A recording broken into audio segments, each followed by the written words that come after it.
What up, you guys? Welcome back to Feral Publications YouTube channel. It's me, Rich. Daily uploads till I open up my own shop, and I want to talk about Jim Rugg. I am a fan of Jim Rugg. I have quite a bit of the body of his work. That's the only one I have up on my wall because it's the only one that I have signed. But to my great delight, he was in the latest issue of Heavy Metal magazine, and he did this very, very well done, nice UFO story. The story revolves around Kecksburg UFO and ultimately the way it crashes and the community coming out and all the commotion that you would assume would occur when a UFO crashes or an unidentified flying object.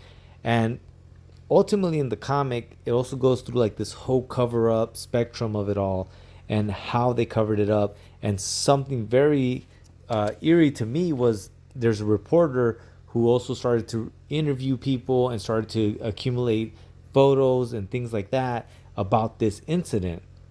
Now, the story concludes with he was killed a few years after the government had confiscated all his information, and he was killed by a hit and run, and the hit and run driver was never caught.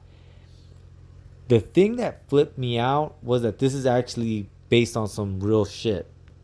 The Kecksburg UFO incident occurred on December 9th, 1965 at Kecksburg, Pennsylvania, United States, when a fireball was reported by citizens of 6 U.S. states and Canada over Detroit, Michigan, and Windsor, Ontario.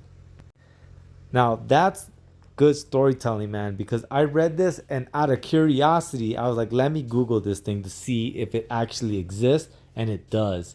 It's a lot more of like the work he did with the true crime funnies and some of the more recent scenes that he's done. So if you're a Jim Rugg fan, pick up that Heavy Metal, man. That Heavy Metal is hella gold. It's solid. If you're a cartoonist, pick that up.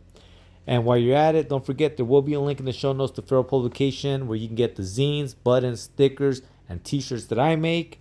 Beyond that, you guys, as always, man, thank you so much for watching. Please like, share, subscribe. And guess what? I do daily uploads, so I'll see you tomorrow.